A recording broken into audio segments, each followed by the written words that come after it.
प्यारे बच्चों, आज की ऑनलाइन कक्षा में आपका स्वागत है। आज हम करने जा रहे हैं कक्षा 10वीं गणित में प्रश्नावली 1.4 का दूसरा सवाल। इसमें क्या करना है?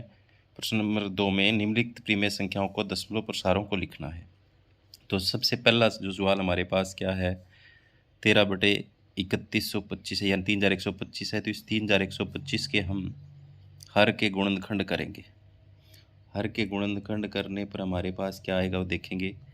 5 6 के 30, 1 बच गया, 12 हो गए, 5 दूनी 10, और ये आ गया इधर 2 बच गए, 25 हो गए, 5 5 25। फिर 5 से जाएगा, कितने पर जाएगा? 5 एकम 5, 1 बच गया, 12 हो गए, यानी 125 पर जाएगा। और फिर 5 से जाएगा, कितने पर जाएगा? 25 पर। और फिर जाएगा 5 से, कितने पर जाएगा? 5 5 25, फिर 5 एकम 5। तो यहाँ पर आ गया देखो 13/1 और 2 और 3 और 4 और 5। 5 जो है वो कितनी बार आ गया? 5 बार आ गया। अब जो दशमलव प्रसार जो होते हैं उसको हमें, प्रसारों को इसमें आपको लिख के बताना है। तो हमारे पास देखो, मैं अगर इसको ऐसे लिख दूं, शांत प्रसार जो होता है उसमें साथ में 2 की घात n और 5 की घात m होती है। तो यहाँ पर 5 की तो दी हुई है, 2 की कमी है। तो अगर मैं इसको 2 की घात 5 और गुणा ऊपर कर दूं 2 की घात 5 से, कोई फर्क नहीं पड़ता। उसी संख्या से हमने ऊपर गुणा कर दी, नीचे उसी संख्या से गुणा करती, तो इससे ये कट जाता है, वही आ जाता है। लेकिन हमारा सवाल हल हो जाएगा। तो यहाँ पर देखो 13 गुणा में ये तो हो गया 2 की घात 5, और बटे में इस 5 और 2 को हम इकट्ठा लिख सकते हैं। 5 गुणा 2, इन दोनों की घात 5 है तो इकट्ठा लिख सकते हैं। अब देखो इनको हल कर लो। इनको हल करने पर क्या आ जाएगा? देखो 2 को 5 बार गुणा करेंगे तो हमारा आ जाएगा 2 दूनी 4, 4 दूनी 8, 8 दूनी 16, 16 दूनी 32 आ जाएगा। तो ऊपर तो हो गया 13 गुणा 32 और नीचे हो गया 5 दूनी 10। 10 को 5 बार गुणा करेंगे तो कितनी जीरो लग जाएगी? 5, 1 2 3 4 5। अब देखो हम 13 की 32 से जब गुणा करेंगे तो 13 दूनी 26, यानी 416 आ जाएगा। नीचे कितनी है? 5 जीरो हैं। तो अब आपको पता है दशमलव लगाने के लिए क्या करते हैं। मैं यहाँ लिख रहा हूँ 416/1 लाख है, मतलब ठीक है। दशमलव लगाने पर यहाँ पर जीरो है, वो देखते हैं। 1 2 3 4 5 है, तो 6 1 4, हमें 5 अंक पूरे करने हैं। 0 0, तो यहाँ दशमलव आएगी। 1 वाली जगह कितना आएगा? 1। यहाँ दशमलव आएगी तो इसके आगे 0 भी लिख सकते हैं। इसका दशमलव प्रसार हमने लिख दिया, कितना हो गया? 0.00416 हमारा आंसर आ गया। ठीक है। अब देखेंगे हम 17/8। तो 17/8 में क्या है? इसके हमने 8 के गुणनखंड करने, हर के। 2 चौके 8 और 2 दूनी 4, 2 एकम 2।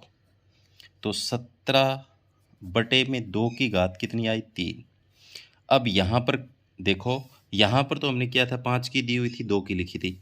यहाँ पर 2 की दी हुई है, हमें 5 किससे गुणा कर लेते हैं? 5 की घात 3 से, और ऊपर भी 5 की घात 3 से। तो वही हम ऐसे लिखेंगे, 17 गुणा में 5 को 3 बार गुणा करेंगे, 5 5 25, 25 पंजा 125, 125 आ जाएगा। और नीचे इनको इकट्ठा लिख देंगे, 2 गुणा 5 गुणा इनकी घात 3।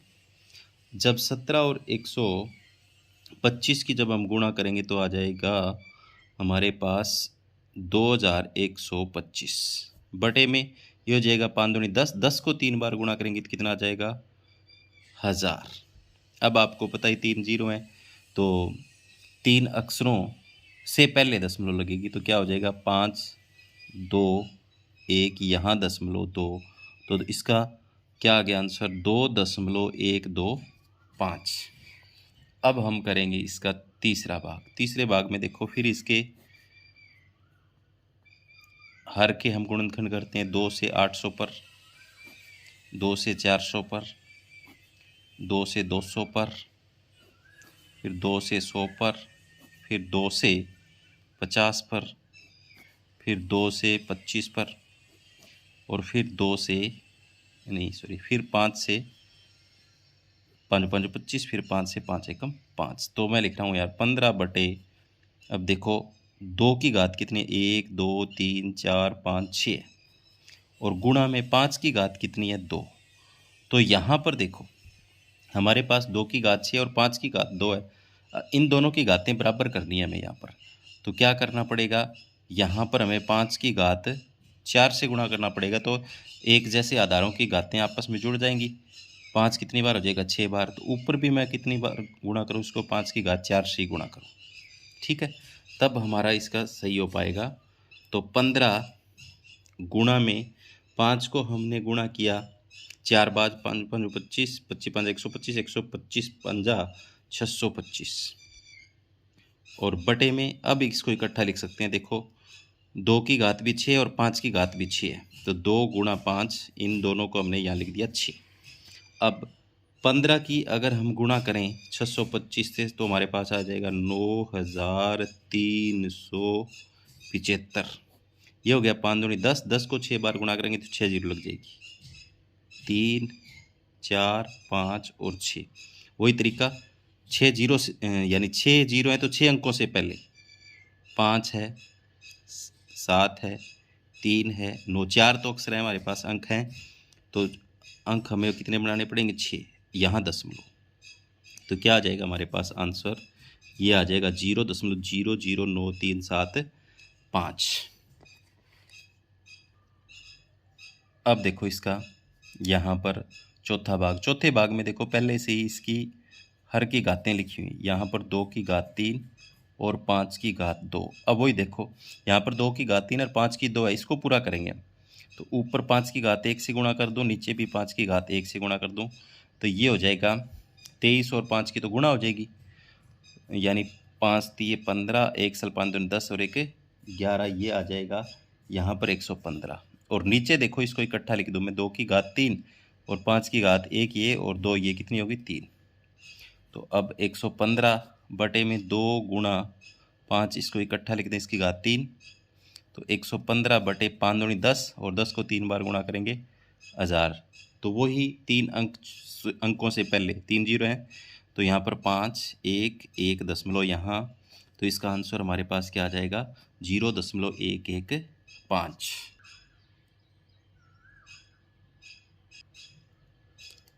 अब हम देखेंगे इसका पाँचवें में क्या करेंगे, इसका गुणनखंड करेंगे, हर का 15 का, 3 5 15, तो ये चला जाएगा फिर 5 एकम 5। तो यहाँ पर 6/3 गुणा 5, तो इसमें ये देखो ये कट जाएगा, 3 एकम 3, 3 दूनी, ये देखो यहाँ पर क्या आ गया, 15 के गुणनखंड हो गए हमारे पास यहाँ पर 3 और 5। तो 6/3 गुणा 5 लिखा ना, 3 से कट गया, तो ये हमारे पास आ गया 2/5 की घात 1।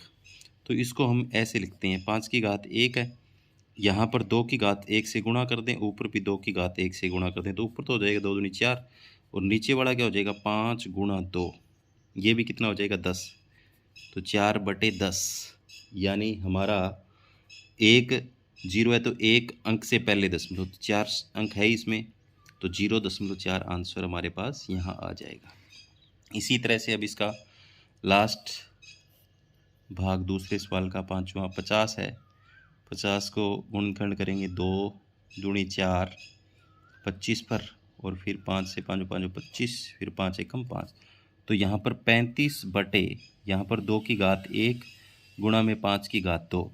अब हमें इनकी घातों को बराबर करना है, तो एक यहाँ कम है ना, तो इसको हम 2 की घात 1 से ऊपर गुणा कर दें और 2 की घात 1 से नीचे, तो ऊपर तो हो जाएगा 35 दूनी 70, ये हो जाएगा 2 की घात 2 गुणा 5 की घात, तो इसको इकट्ठा भी लिख सकते हैं, 70 बटे में 2 गुणा 5, इन दोनों की घात 2, तो ये हो जाएगा 70 बटे 5 दूनी 10, 10 को 2 बार गुणा करेंगे कितना आ जाएगा 100, और एक जीरो से एक जीरो इसमें कट जाएगी, 7/10 है, 7/10 में एक जीरो है तो एक अंक से पहले दशमलव, तो 0.7 हमारा आंसर क्या आ गया, 0.7। तो उम्मीद करता हूँ कि आपको इसका दूसरा सवाल समझ में आया होगा।